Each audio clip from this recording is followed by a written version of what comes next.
morning, Xenoverse on the YouTube community. What up? It's your boy SSG Koop, and welcome to our NXT TakeOver 35 in your house 2 pay-per-view predictions. This is Virtual Fighter 5 Ultimate Showdown. You might see this featured on the channel eventually once we actually learn to play this shit again, because we forgot how the fuck to play this game. We haven't played Virtual Fighter since the 90s. And we're gonna actually figure out and learn how to play it again. It should play just like Dead or Alive the last time I checked, but don't quote me on that. But anyway, this is about NXT TakeOver. So we got, of course, you know, what, 5 matches. 5 nice little matches. I don't know if they're gonna add something on the pre-show. If they do, I probably won't give a shit about it. But first of all, we gotta give a congratulations in order to the legendary Mako Satomura, who defeated the 649-day reign of Kaylee Ray for the UK Women's Champion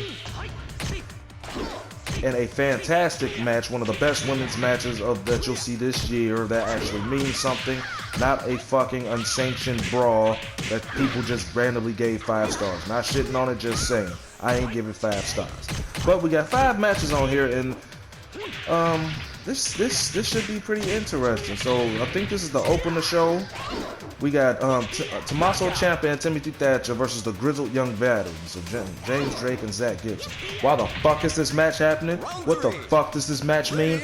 I don't fucking know. Why is Ciampa and Thatcher still together? I don't fucking know. I mean, y'all telling me y'all can't find anything else for Ciampa to do?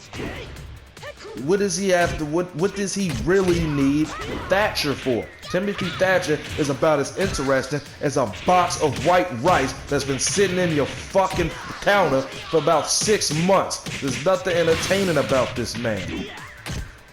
And I love the Grizzled Young Veterans. The Grizzled Young Veterans are really one of the best tag teams employed by the entire WWE. Now, as far as this match goes, I don't know. I don't know what the fuck is gonna go on. I don't know. I'm gonna go with the Grizzled Young Veterans just because I think they need to be poised to have their one-off with MSK for the tag team titles. Tommaso and Ciampa need to be broken up. They need to start rebuilding Ciampa and have him do something else. Because him being paired with Timothy Thatcher ain't doing shit else. And who actually gives a flying fuck about Timothy Thatcher? Next, we got Bronson Reed and MSK versus Legado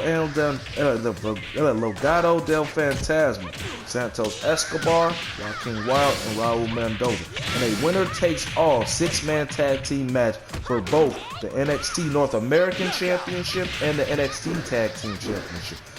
I didn't really like that idea of having all of those titles contended in the same match. Like, why y'all can't just have a one-off tag team match with Joaquin Wilde and Raul Mendoza versus MSK, and have Bronson Reed versus Santos Escobar all for the North American title, which in my opinion, that match says a minimum of 5 stars. Both of these guys are great.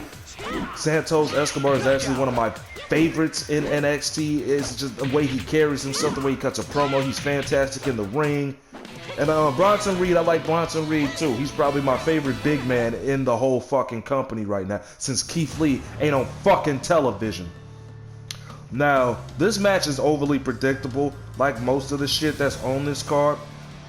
Bronson Reed and MSK are going to retain these championships, and I think they're going to continue to feud Bronson Reed with Santos Escobar until eventually they're going to put Swerve against them. And I think probably Swerve should have been already a top champion. It should have been in that championship contention picture. I don't know why they had him reduced just to the fucking cruiserweight division when the man is clearly heavyweight champion material, mid-card champion material. He's got the hit row records. He got Brianna Brandy fine ass with him.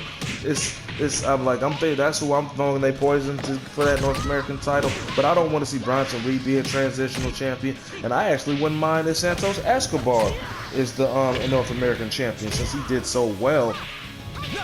Since he looks good with the championship. That's all I can really say. He looks good with the title.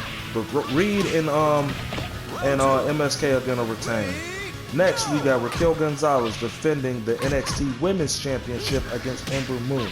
Can Ember Moon become a 2-time NXT Women's Champion and be the first black woman to become a two-time Women's NXT Women's Champion? Unfortunately, the answer is no. Ember Moon is there to lose. She's there to lose. It's a believability factor because we all know how good Ember Moon is. She can get up with anyone in the ring. But Raquel Gonzalez, I don't see her dropping that title to a Ember Moon. I actually don't know who she drops the title to. I'm like, it's not gonna be Ember Moon, and that's gonna be, what's the new Japanese girl? Saray. It shouldn't be her either, because because Raquel Gonzalez just fucking beat the best American Joshi that's employed in the whole fucking country. She beat Io Shirai's 300-day rank. What makes you think she ain't gonna do the same to Saray? The believability ain't there. Ember Moon's gonna retain. Ember Moon is not gonna win the NXT Women's Championship. Raquel Gonzalez is gonna retain. It should be a fun little match. I don't expect it to be as flashy as that is, because Raquel Gonzalez, she's still a little green, but she gets it though. And she has the look of the champion. That's the thing that makes her really great, that she looks like a champion. She has the size. She flexes her back, which she probably thinks next to her face and her smile is her best feature. Raquel Gonzalez just got started. Shit ain't finna take the title off of her just yet.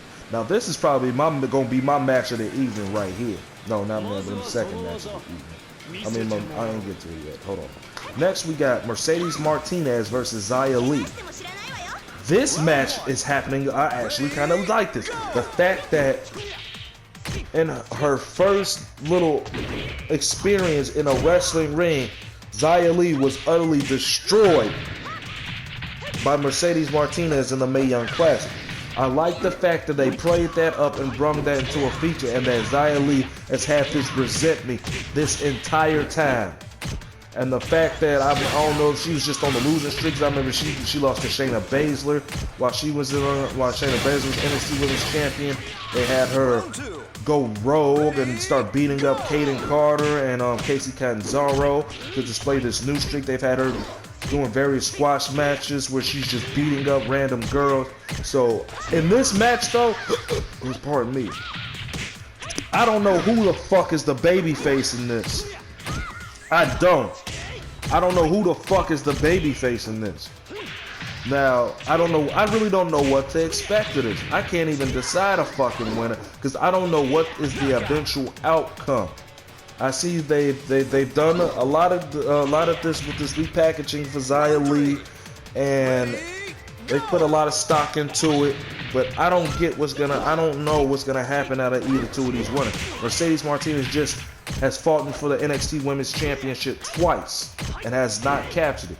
Maybe Xia Li gets. I'm gonna go with Xia Li to get some momentum in this, and maybe she can go and faces Raquel next. It's possible. Either way, I don't know how this match is gonna go. I don't know. I don't. It's just most of the shit that's on this card in general is a fucking just or what if or hey, something like that. But okay, now we got to what I think is gonna be match of the evening. Cameron Grimes to the moon versus LA Knight in a ladder match for the $1 Million Championship. If you've been keeping up with NXT, we've all seen that this week. Ted DiBiase it's almost like he's looking for an heir to his gimmick.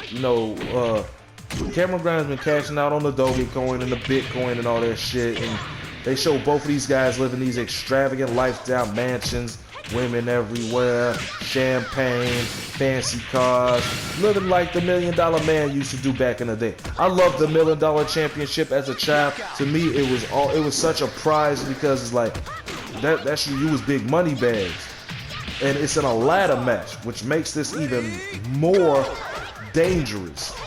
I love a good ladder match. I'm gonna go with LA Knight to win the title, even though I personally think LA Knight is slightly above the entire NXT roster. I was never really big on Eli Drake. To me, he always had a really generic look, but he did come off very charismatic. He can handle himself in the ring. He's a solid promo. Like when he was in NWA, I kind of warmed up to him then. I didn't really care for him when he was in Impact, and I'm still trying to, you know, work with this name. LA Knight really sounds like a generic 1980s porno man name, but I'm going with LA Knight to become the $1 Million Champion. Now, what they do with this title, unless it's just gonna be a prop that's there, like the FTW Championship on Brian Cage and AEW, if this is what that's gonna be, if it's not gonna be something that's gonna be regularly defended, it's just gonna be a prop for one of these guys. I really don't expect them to do much with the $1 Million title, but I am expecting a very, very, very fun ladder match. And in our main event, we got Karrion Kross defending the NXT World Heavyweight Championship against Kyle O'Reilly, Adam Cole, Johnny Gargano, and Pete Dunne. I am not excited for this match because you basically just put all your eggs in one basket minus Finn Balor. And it's been showing that y'all main event scene looking kind of weak if this all you got is Adam Cole, Kyle O'Reilly, Johnny Gargano, Pete Dunne. That's literally your whole entire main heavyweight division scene. Now each one of these guys, Pete Dunne lost to both Adam Cole. He lost to Adam Cole when Adam Cole was champion. He lost to Finn Balor when Finn Balor was champion.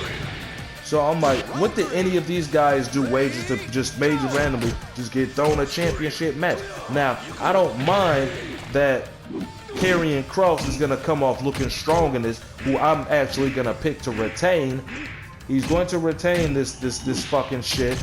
He's going to beat all 5 of these dudes. They're going to establish that Karrion Kross is such a badass, he can beat literally 4 of the best that NXT has to offer. Johnny Gargano, one of the best professional wrestlers on the planet. He just lost the North American title. Did nothing and has got garnered a championship match for the NXT Championship. Why? I don't get it. I do not get it.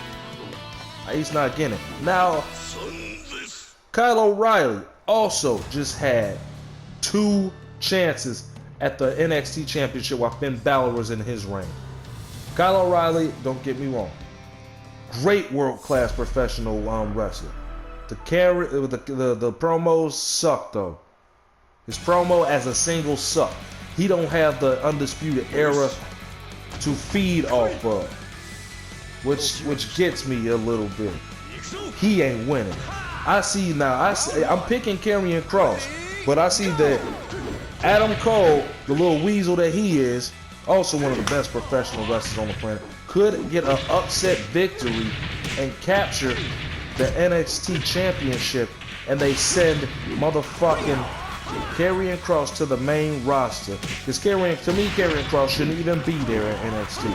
He's way beyond it. He has the great look, he has in-ring ability, he has a dope entrance, he can talk for himself, he got fine-ass Scarlett Bordeaux.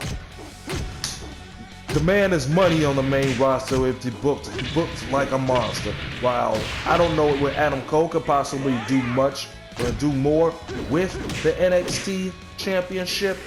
I don't. And speaking of the championship, where the fuck is Kushida in the Cruiserweight Championship? Maybe he has a match on the pre-show. I don't fucking know. But if Karrion Kross wins, Adam Cole eventually is going to show up on the main roster. Adam Cole is a main event level performer. That is a guy that you build the future of the company with. A guy like Adam Cole who can draw, who can wrestle, who everyone loves, who plays roles great. I don't know. I don't know what happens after this. I just know I'm making my pick. I'm going with Karrion Kross to retain. I personally don't think if Adam Cole doesn't win this, Karrion Kross should not be dropping this title to nobody that's not named Walter. Because Walter has been champion for about 2 years with the NXT UK Championship. What if this man decides, like, you know what? I ain't got shit over here in Wales Carp. I whooped all these marks over here. Let me go back to Florida in full set and show I am the reigning king of NXT. Challenges Cross, beats Cross, and becomes the first ever man to hold the NXT Championship and the NXT UK Championship at the same time. Will that happen? Don't fucking know. But those are my predictions, y'all. Those are my predictions. I'm going with the Grizzled Young Veterans, Reed and MSK, Raquel Gonzalez, Xia Li, LA Knight, and Karrion Kross. Those are my picks for NXT TakeOver in your house too. I am curious to see how they do the set, if it's going to look different than the last year's set. I've seen they've also been they've been uploading matches from last year's. I think they just uploaded, what was it? What the fuck was it? I want to say it was the women's match, the triple threat match, you know, the one that Charlotte didn't put anyone over and had Rhea took the pin, and we started Io Shirai's beautiful reign of excellence for the NXT Women's Championship. I also see, I think a few weeks ago, they uploaded Finn Balor and Damian Priest, which when I was watching that show, I did not think that match was going to be as good as it was, and that was actually one of my favorite matches of the show. What else did they have at TakeOver in your house last year? I believe that was Adam Cole and Velveteen Dream for the NXT Championship in that cinematic match. That match was very weird. It wasn't bad, it was just fucking weird. It was just fucking weird. Not one of the best cinematic matches I've seen, but anywho. But anyway, if y'all watching this, let me know who y'all got winning these matches. It's 5 matches. Let me know who y'all got in the comment section below. Who y'all picks is, and if you got any other direction for these matches to go. If any way these what directions they go after that. I got more content coming up today. I'm gonna simulate the 2 women's matches on this card on 2K20 today, so expect that to be up as well. And tomorrow's my birthday. I don't know, you won't probably see any content like that tomorrow. I'll probably be back at it on Sunday after I get off of work. But anyway, y'all enjoy y'all Friday, man. I'm SSG Koop. Hit that like and subscribe button for more content. It's a simple thing. We almost at 2,000 subs. Once we get 2,000 subs, we want to take this shit to another level, and we want to try something different. We've been meaning to make a video about the update and future of the channel when we get to that point. And we want to help reach out to some people and have them help us decide how we can do this next level shit. But anyway, y'all, like I said, I'm SSG Koop, y'all. I'ma holler at y'all later, man. Peace.